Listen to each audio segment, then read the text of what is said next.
اللہ الرحمن الرحیم نحمدہ ونصلی علی رسولہ الکریم اما بعد۔ محترم دوستوں اور بزرگوں، جیسا کہ آپ جانتے ہی ہیں، میں پچھلی 2-3 مجلسوں سے آپ حضرات کے سامنے اللہ تعالیٰ کی دی ہوئی صحت اور تندرستی کی نعمت کے بارے میں قرآن و حدیث کی روشنی میں کچھ چیزیں ذکر کر رہا تھا۔ اس سے پہلے والی مجلس میں نے آپ کو بتایا نبی کریم صلی اللہ علیہ وسلم نے امتیوں کو اس طرف مستقل توجہ دلائی ہے کہ اللہ سے مانگنے کی ایک چیز، ایک نعمت صحت و تندرستی بھی ہے۔ یہ آپ کی غایت درجہ شفقت اور مہربانی کا ایک مظہر ہے کہ آپ نے اپنی امت کو جہاں آخرت کی بہت سی چیزیں مانگنے کی تلقین کی، وہیں دنیا کی سب سے زیادہ نفع دینے والی چیزوں کے مانگنے کی بھی تلقین کی۔ کتنی ہی حدیثیں ہیں جس میں آپ نے عافیت اللہ سے مانگنے کو بتایا اور خود آپ نے مانگ کر بھی دکھایا۔ جو آپ کی معصور و مسنون دعائیں ہیں ان کا آپ اندازہ کرنے جاؤ، جمع کرنے کے لیے جاؤ تو شاید ایک چھوٹا سا کتابچہ تیار ہو جائے۔ اتنی زیادہ دعائیں رسول اللہ صلی اللہ علیہ وسلم نے عافیت کی اللہ تعالیٰ سے مانگی ہے۔ اور اس سے پہلے والی مجلس میں نے آپ کو یہ بھی بتایا کہ یہ آپ کی عبدیت تھی، نبی کریم صلی اللہ علیہ وسلم کا بندگی پنا تھا، جس میں آپ سب سے آگے بڑھے ہوئے تھے۔ آپ رسول تو تھے ہی، بہت بلند مقام کے اوپر تھے، مگر آپ میں عبدیت بھی اتنے ہی اونچے درجے کی تھی۔ تو جب بھی آپ بیمار ہوتے یا کسی کو بیمار دیکھتے یا ایسی حالت میں اپنے آپ کو پاتے کہ جو سختی کی تھی، تو آپ صلی اللہ علیہ وسلم اللہ تعالیٰ سے عافیت مانگتے۔ یہ آپ کی بہت بڑھی ہوئی عبدیت تھی، اپنے آپ کو جھکانا تھا۔ میں نے ایک دعا اس سے پہلے آپ کو بہت پیاری نبی کریم صلی اللہ علیہ وسلم کی دکھلائی، جس میں آپ توکل کے بہت اعلیٰ مقام سے کتنا جلدی عبدیت کے اوپر فوراً آ سکتے تھے، اس کا ہمارے سامنے اظہار ہوا۔ آپ صلی اللہ علیہ وسلم ایک دعا میں اللہ تعالیٰ سے فرماتے، اللہ اگر تو مجھ کو میرے دشمنوں کے حوالے کرتا ہے جو مجھے دبائے تو بھی مجھے کوئی پرواہ نہیں، میرے دوست کے حوالے کرتا ہے جو میرا خیر خواہ ہو تو بھی مجھے کوئی پرواہ نہیں، تو راضی ہے تو مجھے کسی چیز کی پرواہ نہیں ہے، تو اگر ناراض نہیں ہے تو مجھے کسی چیز کی پرواہ نہیں ہے، مگر پھر بھی عافیت میرے لیے سب سے بڑھ کر ہے۔ یہ آپ صلی اللہ علیہ وسلم نے جو عافیت کی دعا اپنے لیے مانگی، تندرستی اور صحت اور سب چیزیں جو عافیت میں آتی ہیں ان کی آپ نے دعائیں مانگی، امت کو در حقیقت سکھلانا تھا کہ اپنے رب سے بیماری سے صحت مانگنا یہ توکل کے خلاف نہیں ہے۔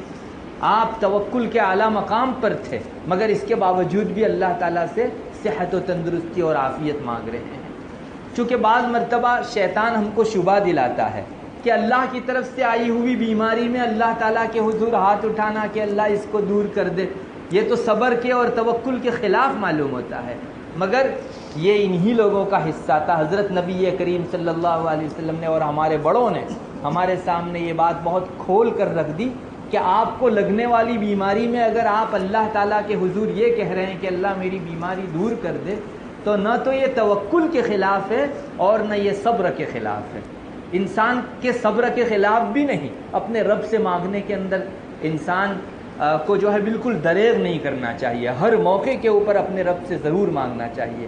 میں اس کی بھی ایک مثال دے سکتا ہوں کہ اللہ سے بیماری کی شفایابی مانگنا یہ صبر کے خلاف نہیں ہے۔ دیکھیے، ایک بہت بڑے پیغمبر گزرے ہیں جن کا تذکرہ قرآن کریم میں بار بار آتا، حضرت ایوب علیہ نبینا علیہ الصلاۃ والسلام۔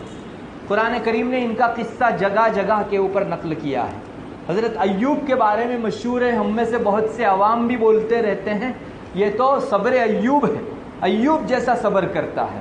حضرت ایوب علیہ نبینا علیہ الصلاۃ والسلام کا صبر بہت مشہور ہے، اور ان کا واقعہ محدثین مفسرین نے بھی ذکر کیا ہے، اور اس کے کچھ حصے قرآن کریم نے بھی ذکر کیے ہیں۔ حضرت ایوب علیہ نبینا علیہ الصلاۃ والسلام کے بارے میں یہ آتا ہے کہ اللہ تعالیٰ نے ان کو بہت آسودہ اور بہت خوشحال رکھا تھا۔ ان کے پاس کھیت بھی بہت تھے، مویشی اور جانور بھی بہت تھے، اولاد، اہلیہ، ساری چیزوں کا سکھ اللہ تعالیٰ نے حضرت ایوب علیہ نبینا علیہ الصلاۃ والسلام کو دے رکھا تھا۔ بہت خوشحال تھے اور شکر گزار بھی اتنے ہی تھے، اللہ تبارک و تعالیٰ کا بڑا شکر ادا فرماتے تھے، مگر اللہ اپنے بندوں کی موقعوں موقعوں پر آزمائش کیا کرتا ہے۔ چنانچہ ایک موقع آیا جس میں ان کی یہ ساری نعمتیں اللہ تعالیٰ نے آزمائش کے طور پر لے لی، چنانچہ ان کے سارے مویشی بھی ختم ہو گئے، ان کی اولاد جو تھی وہ دب کر مر گئی، ان کے جو دوست تھے وہ سب کے سب پرائے ہو گئے، ان کی اہلیہ بیویاں جو تھی وہ بھی ایک ایک کر کے علیحدہ ہو گئی، صرف ایک بیوی آخری وقت تک ان کے ساتھ رہی ان کی مصیبت کے اندر، وہ بھی بعض روایتوں کے مطابق آخر میں تھوڑی سی اکتانے لگی تھی۔ یہ سب چیزیں دیکھ کر لوگ تبصرہ کرنے لگے کہ ایوب سے ضرور نہ ضرور کوئی ایسی غلطی ہوئی ہے جس کی وجہ سے اللہ تعالیٰ اتنی بڑی سزا ان کو دے رہے ہیں۔ لوگوں کی زبان پر بھی یہ چیز آ گئی۔ حضرت ایوب علیہ نبینا علیہ الصلوۃ والسلام ان سب چیزوں کے اوپر صبر کرتے رہے، اتنا صبر کیا کہ میں اور آپ اندازہ نہیں کر سکتے۔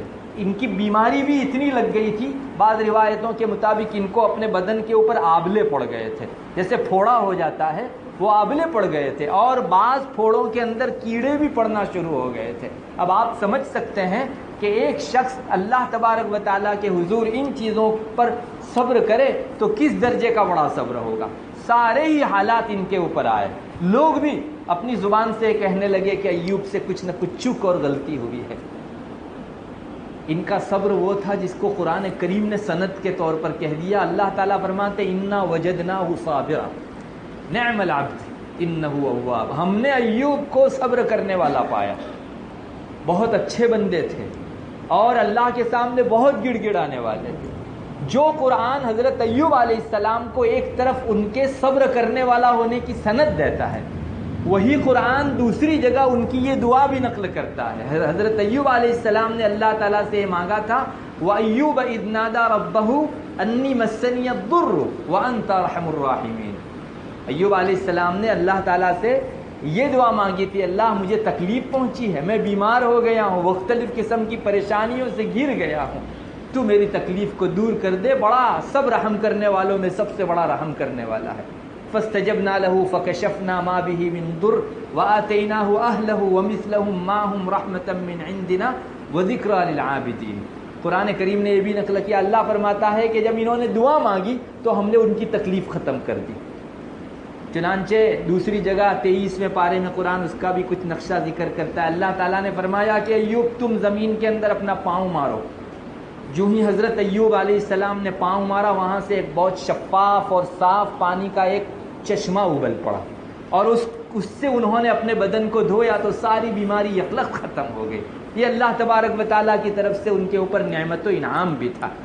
بہرحال میں تو آپ کو اس واقعے میں یہ بتانا چاہتا ہوں کہ حضرت ایوب علیہ السلام صبر کرنے والے تھے، قرآن کہتا ہے، اور دوسری طرف قرآن یہ بھی کہتا ہے کہ انہوں نے اپنی بیماری کے دور کرنے کی اللہ تعالیٰ سے دعا کی۔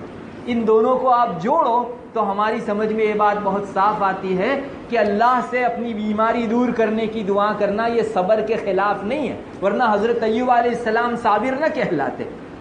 بندے کو اپنے رب کے حضور ہر دم اپنی ہر تکلیف کا اظہار کرنا چاہیے اور اپنے اللہ سے رجوع کر کے اسی سے اس کو دور کرنے کی کوشش کرنی چاہیے۔ ہم لوگ روزانہ نماز کے اندر ہر رکعت کے اندر اللہ تعالیٰ کے حضور یہ کہتے ہیں ایاک نعبد و ایاک نستعین، اے اللہ ہم آپ ہی کی عبادت کرتے ہیں اور آپ ہی سے مدد بھی چاہتے ہیں۔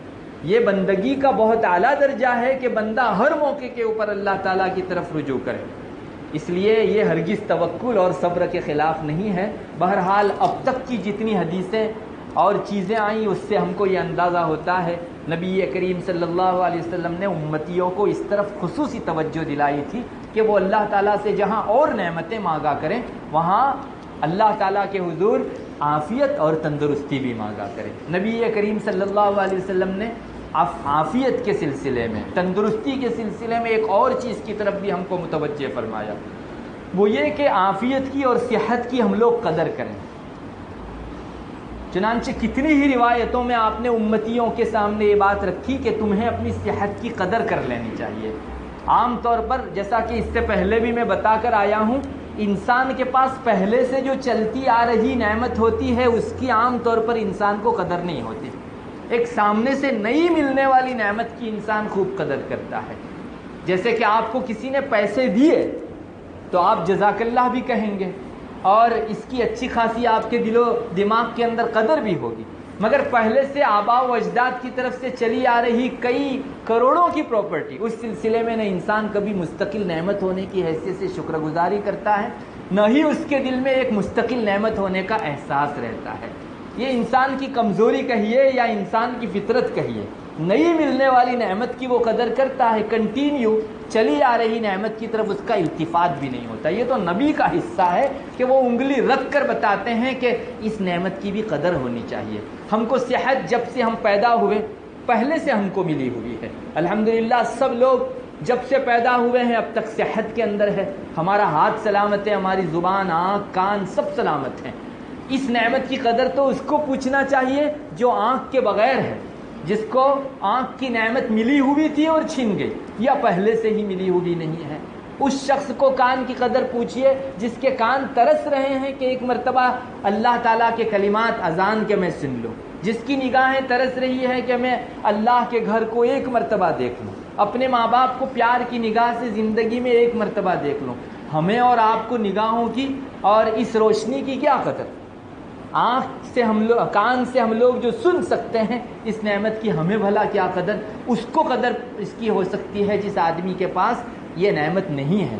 میں نے اس سے پہلے آپ کو ایک حکمت کا جملہ سنایا. ہماری تقریباً سب کتابوں میں، طب کی کتابوں میں بھی لکھا ہوا ہے، فقہ کی کتابوں میں بھی ہم نے یہ جملہ پڑھا ہے کہ صحت و تندرستی یہ تندرست آدمی کے سر پر رکھا ہوا ایسا تاج ہے کہ جس کی قدر بیماروں کے علاوہ کسی کو نہیں ہوتی.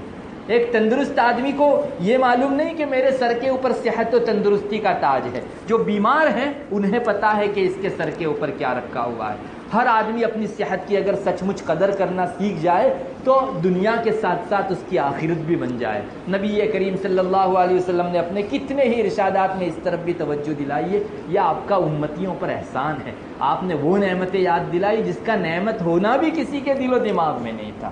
چنانچہ ایک روایت میں آپ صلی اللہ علیہ وسلم کا یہ ارشاد منقول ہے. آپ فرماتے ہیں نعمتان مغبون فیہما کثیر من الناس. دو نعمتیں اللہ تعالیٰ کی ایسی ہیں کہ اکثر لوگ اس سلسلے میں دھوکے کے اندر پڑے ہوئے ہیں. اکثر لوگ، یہ نبی کی زبانی نکلنے والا جملہ ہے. میں آپ کو یہ بتاؤں کہ ہم لوگ اکثر بہت یہ جو بولتے ہیں نا کبھی کبھی مبالغے پر مبنی ہوتا ہے، مگر رسول کی زبان پر کبھی مبالغہ نہیں ہوتا. اتشیوکتی رسول کی زبان پر ہے ہی نہیں، وہ حقیقت حال ہی کا ہمیشہ اظہار کرتا ہے. اکثر لوگ دو اللہ تعالیٰ کی نعمتوں کے سلسلے میں دھوکے کے اندر پڑے ہوئے ہیں. کون سی دو نعمتیں؟ الصحہ والفراغ. ایک تو تندرستی اور فراغت. ہم لوگوں کو تندرستی ملی ہوئی ہے. رسول اللہ صلی اللہ علیہ وسلم فرماتے ہیں کہ اس کی سچی جیسی لوگوں کو قدر کرنی چاہیے لوگ نہیں کرتے. اور یہ صحت جب ڈھل جاتی ہے، بیماری آ جاتی ہے، تندرستی ختم ہو جاتی ہے، تب انسان کو ہوتا ہے کہ کاش میں اس صحت کی نعمت کی قدر کر لیتا. یہ پہلی چیز جو آپ صلی اللہ علیہ وسلم نے ارشاد فرمائی. اور دوسرے نمبر پر فراغ. آدمی کے پاس مشغولی نہیں ہے، وہ فارغ بیٹھا ہوا ہے، فرصت کا وقت انسان کے پاس ہے. آپ صلی اللہ علیہ وسلم فرماتے ہیں لوگ اس دوسری نعمت کے بارے میں بھی بہت دھوکے میں ہیں.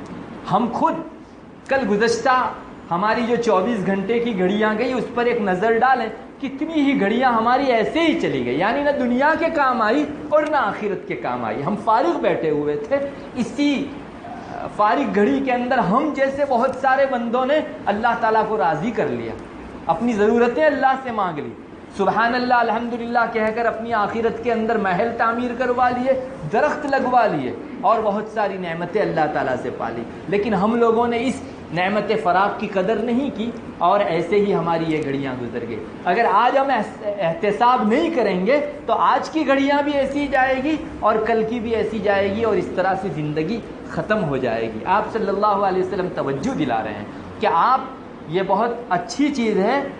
کسی موقع کے اوپر مولانا عبد الماجد دریابادی صاحب نے لکھا تھا کہ یہ ایک زندہ قوم کی علامت ہے کہ وہ اس بات کا حساب لگائے کہ ہماری قوم کا کتنا وقت ضائع ہو رہا ہے. آپ کو معلوم ہونا چاہیے یہ انگریز اور اس قسم کی جو دوسری قومیں ہیں وہ سال میں ایک مرتبہ مستقل یہ حساب دیتے ہیں کہ پہلے دودھ کے لیے لینے کے لیے لائن لگانی پڑتی تھی، تو اس زمانے میں کسی انگریز نے یہ سروے کیا تھا کہ دودھ کی لائن کے اندر انسانوں کا اتنا وقت ضائع جاتا ہے، لینا تو تھوڑی دیر کے لیے ہوتا ہے لیکن لائن میں کھڑے رہنے کے اندر پوری بستی کے اتنے گھنٹے اور اتنے سال ضائع ہوتے ہیں۔ تو اس پر تبصرہ کرتے ہوئے مولانا عبد الماجد دریابادی صاحب نے لکھا تھا کہ یہ ایک زندہ قوم کی علامت ہے کہ اپنی قوم کے اوقات کہاں ضائع ہو رہے ہیں اس کا حساب بھی ان کے پاس ہے، اگرچہ ان کے پاس اس کا بدل نہیں ہے، انہوں نے وقت اگر فارغ کر کے اپنے لیے پایا بھی تو کسی ایسی جگہ لگا دیں گے جو جگہ اس کو کام آنے والی نہیں ہے، جو کام اس کو اللہ تعالیٰ کے یہاں کام دینے والا نہیں ہے۔ مومن کے پاس تو اس کا اچھا متبادل موجود ہے کہ وہ اگر اپنا فارغ وقت نکالتا ہے اللہ تعالیٰ کی رضامندی میں لگا سکتا ہے۔ بہرحال صحت اس روایت میں آپ صلی اللہ علیہ وسلم نے فرمایا ایسی نعمت ہے کہ جس کے بارے میں اکثر لوگ دھوکے میں پڑے ہوئے ہیں۔ ایک اور روایت میں آپ صلی اللہ علیہ وسلم نے لوگوں کو فرمایا کہ اغتنم خمسا قبل خمس، 5 نعمتوں کی قدر کر لو 5 چیزوں کے پیش آنے سے پہلے۔ مختلف چیزیں آپ صلی اللہ علیہ وسلم نے اس بارے میں ارشاد فرمائی۔ ایک چیز یہ بھی ہے اپنی صحت کی قدر کر لو بیماری آنے سے پہلے۔ کتنے لوگ تھے جو اپنی صحت و تندرستی کے اندر بلا مبالغہ 100 رکعت دن بھر کے اندر نفل نماز پڑھا کرتے تھے، لیکن بیماری آ گئی، گھٹنے درد دینے لگے، آج وہ کھڑا نہیں رہ سکتا، بیٹھ کر نماز پڑھنے کے بھی قابل نہیں رہا، بستر کے اوپر پڑا ہوا ہے۔ اس کی حسرت کو اسے ہی پوچھا جا سکتا ہے کہ جو 100 رکعت پڑھتا تھا آج 0 ہو گئی ہے اس کی رکعت۔ اس لیے کہ ہم لوگ اگر ہماری نعمت صحت کی قدر کریں اللہ تبارک و تعالیٰ اس کے بدلے میں ہم کو بیماری کے اندر بھی جو ہے اس کا اجر عطا فرماوے گا۔ بہرحال ایک چیز ہے، 5 چیزیں آپ نے ارشاد فرمائی، 5 چیزوں کی قدر 5 چیزوں سے پہلے کر لیجئے، جن میں سے ایک اپنی صحت و تندرستی کی قدر کر لیجئے، بیمار پڑو اس سے پہلے، اپنی زندگی کی قدر کر لیجئے، مرو اس سے پہلے، اپنی شباب کی اور اپنی نوجوانی کی قدر کر لیجئے بڑھاپے سے پہلے، اسی طرح اپنی مالداری کی قدر کر لیجئے اپنے فقیر ہو جانے سے پہلے۔ اس مردے کو جا کر پوچھو کہ جو ایک مرتبہ سبحان اللہ نہیں کہہ سکتا، اور ہماری اتنی گھڑیاں ضائع ہو رہی ہے کہ ان گھڑیوں کے اندر اگر ہم سبحان اللہ کہہ کر ہی اللہ تعالیٰ سے تقرب حاصل کرنا چاہیں تو ہمارے لیے کافی وافی عمر پڑی ہوئی ہے۔ ایک خاتون تھی جس نے اپنی زندگی میں سبحان اللہ ہی کا ورد رکھا تھا، بہت سبحان اللہ کہتی تھی، ہزاروں مرتبہ جو ہے ایک دن میں وہ سبحان اللہ کہتی رہتی تھی۔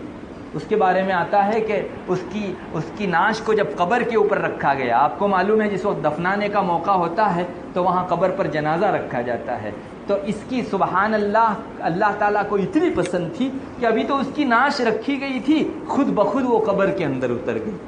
اللہ تعالیٰ کے یہاں گویا یہ جانے میں تبادل کر رہی تھی، جلدی کر رہی تھی۔ میں آپ کو یہ کہنا چاہ رہا ہوں کہ اللہ تبارک و تعالیٰ نے ہمیں صحت دی ہے، نبی کریم صلی اللہ علیہ وسلم نے ہمیں اس طرف متوجہ بھی کیا ہے کہ آپ کی صحت کی قدر کر لو۔ ضرورت اس بات کی ہے کہ ہم اپنی صحت سے خوب فائدہ اٹھائیں اور اس کو ضائع کرنے سے بچیں۔ وآخر دعوانا الحمدللہ۔